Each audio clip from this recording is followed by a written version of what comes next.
Welcome to 10 Talks. Today's conversation is all about transitioning athlete to athlete, getting rewired. And today, Rai is going to share with us more of her journey. And so, Rai, first of all, you are a sports life coach. You graduated. Woohoo!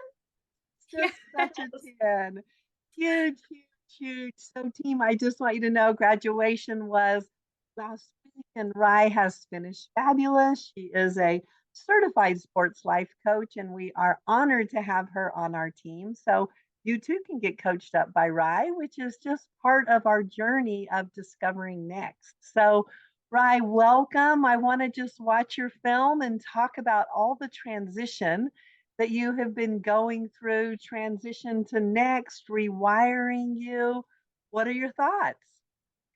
It's been an amazing experience, a little up and down, but with everything, as it is, it's been a great journey for me. And every day that I go to bed, I look back into my day and I feel like, okay, today I won my day.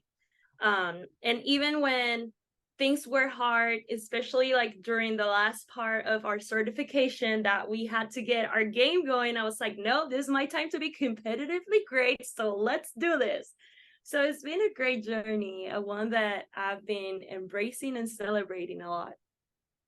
Well, I want to just take the team through really a recap of your highlight film in terms of transition. So we got together maybe, I don't know, let's see, starting in August. So it's been 3 or 4 months. You were playing on you're a professional volleyball player. You were playing on your pro volleyball team. You won that championship, became the MVP of the tournament, went on to then play for your national team all the same time you're getting certified, which is a very intense course. Puerto Rico had a hurricane and Yeah. really knocked out electricity to so much happened to your family. And so what's important to me when we talk about transition to next is really honoring that journey and just what it takes and the distractions and the discouragement and the constant what the heck am I doing kind of thing. So that's really about transition. And as beautiful as your grateful heart is, I also want to have a real conversation about the struggles, about what you've learned, and really set our team up to understand how do you win the day when you're going through a lot of performance barriers, not so fabulous moments. So, what have been your winning strategies? Organization. Being organized has been a huge winning strategies, and I think we talked about this a few weeks ago. But when you're an athlete, you get your schedule delivered. Here, after I was done with volleyball, with my season and national team, which something big happened during national team season, and then going into next in this my off season of my volleyball, I had to get my own schedule working. So organizing myself at first was very, very difficult. I didn't know if I was doing the right thing, if I was supposed to be resting. Like it's still up to this day. When I'm done, I want to do more. And I'm like, no, like you did your job, you win your day. Now it's time for you to rest, and that's okay. So organization has been a big winning strategy for me. And keeping things organized also keeps my energy in a very nice level for me to keep going. Another winning strategy has been working out in the morning. As soon as I get my workout done, like I feel like I have the rest of the day with a lot of energy, but I feel like I need to deliver out, like get out that energy out of my body and put it into something that is helping me and I'm taking care of myself. So those are the two winning strategies that they're being working really well for me during this transition. Let's talk about performance barriers. What barriers have come up for you to really challenge you to determine what do I want to do next? How should I do this? I mean, let's just get real about the amount of change that you have gone through. And you didn't prepare for any of it. So we met through Brittany. Shout out to Brittany, that power of team connecting. Absolutely. So much love to her. And, you didn't really know what sports life coaching was or what the certification was. So you trusted me and Brittany in terms of really trusting you on your journey. But take us through really your just growth and the performance barriers. A performance barrier for me, Carlette, was the language. Mm. Um, Even though I feel like I'm a fluent English speaker, I still sometimes have to think, translate, and then think again about what I'm gonna say to deliver, and also like listening a different language was a performance barrier, and understanding the language inside of sports life coach. In the beginning I was like, I need to read. I need to go into the coach's gym. I need to do some extra work because I felt behind because of my language barrier. And that was a huge performance barrier for me. Another performance barrier was trying to manage my time into doing what I needed to do for the certification, and also being 100% in volleyball. But um even though it was like a little struggle of like, I don't want to miss class but I have a game, I don't want to miss class but I have practice. Every time I was able to be in class and practice, I used it as a way of me like, this is my time, like, I feel so great in here. It was 2 hours of class and I felt like it was 30 minutes because it was just so great. So just managing that time into everything that I had going on was a performance barrier, and I'm just thankful that everything worked out great. Little victory dance for winning that. I tell you, huge, huge, huge. Yes. And so, right, let's talk about how you've done your transition because for anyone listening, again, athlete to athlete, what is transition? You hear about it. We've heard that language was a performance barrier. Well, what's interesting is sport has a language, and we have a language in sports life coaching that we've been intentional about taking the same language from sport so that you actually are transitioning into something that's somewhat similar, and yet you really are transitioning into a new career. And so I think what's so valuable is so many times athletes and all of us for success have to be fully engaged. And we've got this little voice in the back of our head like, well, I have to keep doing this because I don't have anything else. And so, how did you come to peace with really honoring intentional full engagement and getting yourself set up for success? I think that when you really want something, you just go for it. And this is something I really wanted to do. Like, as soon as Brittany introduced herself, I spoke to my husband and I was like, listen, like, I need this for personal reasons. And also because this goes along with what I want to do in the future, which is helping young athletes in their careers. So, um, even though I had those performance barriers, I didn't let them bother me at all. And I just found ways to make it work because I really, really wanted this from the bottom of my heart. I was like, this is who I want to be. This is what I want to learn. And this is what I want to invest my time in. Team, I hope you hear that. That's the winning strategy. You have to really want it. So, when you're going for transition, sometimes we don't know what we want as next. So that was a huge 10 that you found what you wanted. What were your thoughts before you found this in terms of just exploring what were you going to do next? You knew you wanted to help young athletes, but how did you really find exactly how you wanted to do it? I was doing research everywhere, and I didn't feel that click, or I connected with the research I was doing. And inside of our volleyball team in Corozal, I will usually send podcasts, like things for my teammates to win their well-being. And that's when Brittany brought out to me that she was working with you and she was doing this and that. And I was like, okay, then this might be something that I can learn about and meet her and use it for my personal, self and for my season. And then when she told me, yeah, she's having an academy soon. And I was like, this is like the perfect time. I don't know. God worked in mysterious ways. And I've been asking for this for a very, very long time. And it just came in the perfect time. And I was like, I cannot let this pass. Like, is it, if it's here, it's for a reason. And I'm a believer. I trust God. So I just went for it. And it was the most amazing experience ever. Well, Rye, what I hear as really your words of wisdom are do your research, find what really clicks for you, keep working at it until you do find what really works for you. Don't give in to a 6 or a 7, go for that 10. And also, you were doing what you love. You were finding podcasts, you were sending how your team could win their well-being. You were being authentic to yourself, which then really gave Brittany and me and anybody that bumped into you the opportunity to help lead you and guide you and direct you into next because you were being true to yourself. And I think so many times when we're transitioning, we get nervous and we think, I don't know, I don't have any idea even who I am outside of volleyball or outside of being who I've been all this time. How did you stay anchored in being true to yourself?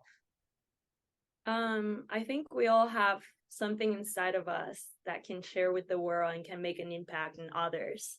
And for me, you can be a great volleyball player, but you can be an even better person. And that is something that I'm anchored with. Like, um, that anything that I do, I want it to come from my heart and just being genuine outside of the volleyball, which is what everyone knows me, but I'm more than a volleyball player. I am me and I'm this person, and this is what I can also do. Well, Rai, what do you say to those people that don't have that or don't feel that sense or feel that it really is all about volleyball and that's their identity? And so, what happens when that's really where you are? It was it was a long journey. I also struggle with that. And I started working more on myself when people will come up after a season and they're like, well, where are you going next? What's your next contract? And I'm like, hold on, I'm also a human being.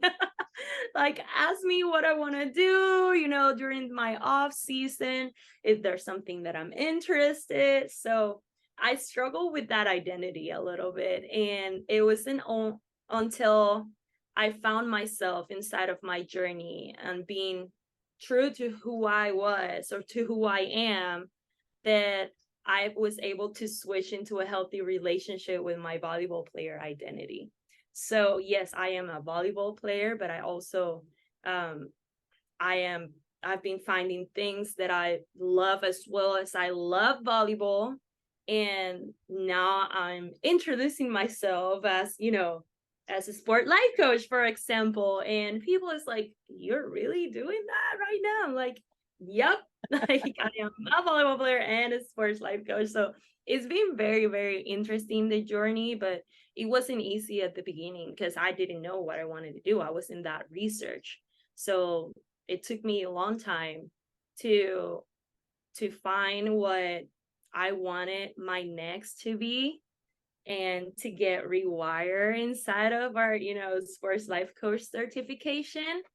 But once that research and my personal job of me finding myself first was done, I was able to open myself fully. Let's just add, I'm a volleyball player and so that Yes. and is such a connector. Yes. So team, I want you to hear the difference between I'm a volleyball player, but, and the word but actually disconnects. So it means I'm a volleyball player, stop, versus I'm a volleyball player and it just is this continuation. So that's what transition is all about, is that continuation of discovering what you want for next and investing in rewiring your brain to learn new thinking, new skills, and new hope. So, right, let's take our team through a quick sports life coaching workout, all about really how to find your next, because you've talked about the journey. Now let's give hope to our teammates listening and really let them know. So, team, our tool for this is called stats. It's all about really figuring out what's a 10 for you. So our stat tool is on a scale of 1 to 10. 1 is low, 10 is fabulous. And you're going to really host tryouts for your life as intentionally as you've been through tryouts for sport. So you're going to go and you're going to try all kinds of things in your personal time. So professionally, you're going to be playing volleyball or whatever it is you're invested in. You're going to be fully engaged.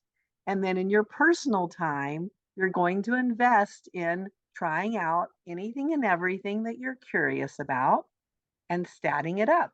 On a scale of 1 to 10, what's my stat?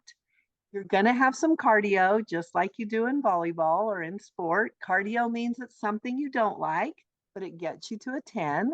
So we're going to be very intentional about some cardio in the morning and some cardio at night, but you can't have a whole life of cardio, just like you can't have a whole sport practice of cardio. And that's how we're going to start to really put this team together of things that you love and that are a 10 for you to start living your next and then getting rewired. So, when you first started thinking about transition, how long ago was that? How many years have you been thinking about it? Um, Transition and retiring from national team started in 2020.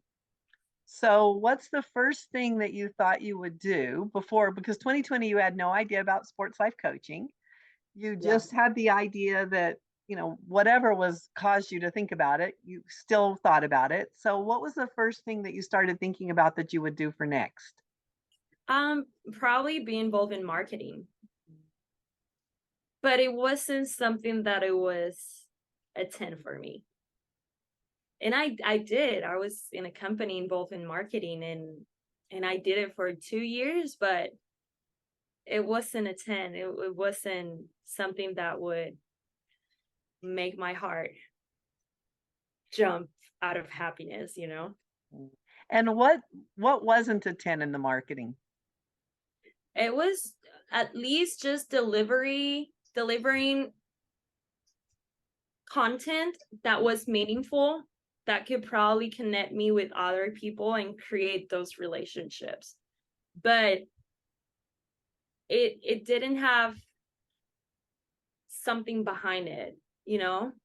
Like, it was like, yes, I need to do the work of creating content, delivering, maybe connect with people, but after that, what?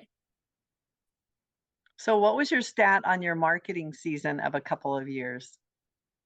Um, it will depend. It was up and down, Yeah. very Overall, up and down. yeah. Yeah. Sometimes it would have been a 10, sometimes it would have been a 5. Sometimes I was like, oh, I need to do this. So, team, I want you to hear that this is not an easy thing that happens overnight. So, it's really important that you hear, Rice started in 2020. Here it is, 2022, the end of 2022. So, give yourself time. It's really important when you're creating your next that you honor you. You honor that you're still engaged in what you love doing. And this is just a time of exploring and starting some new muscles, starting some new skills, some new thinking about what am I even interested in? And when you're a champion in your career, you've been doing it full engagement for a long time. So you haven't had time to think about what's next or develop hobbies or any of those things. So that's why that transition season is so valuable is go try things, stat it up, find what is the 10. You heard so beautifully about Rye, just really, I need purpose. I need to connect to this. I need it to be about my heart. Like, own what's important to you. That is such a gift to really discover you, discover what matters, and most importantly, honor it and keep looking for what is it that just makes my heart be wide open and feel like I'm contributing, I'm on mission and purpose, and all those things that equate to a 10 for you. And so, Rai, then what happened after you did your marketing? Then what? I went back into volleyball. Hmm. Um, I actually during that period, I was dealing with the anxiety of it, and The anxiety of volleyball, correct? yes, the Or the anxiety of anxiety of volleyball too. transition? Which one? Both. It was a whole mix of it. Yeah. Yeah, I was in Greece by then. I was away from my family. We were in lockdown. Thankfully, Jesse was there with me, but it was that thinking of what am I gonna do next that had me with anxiety, because especially when we're close to the end of the season, that's all you're thinking of. Like, where am I going to be next year? What am I going to do next? Like, what is going to be the best for me and my family? Um, so doing that work, I last year, 2021, after my season in Puerto Rico was done, I was like, I need a break for from everything. Mhm. Like, I literally took a break, her like a 3-4 month off. Yeah.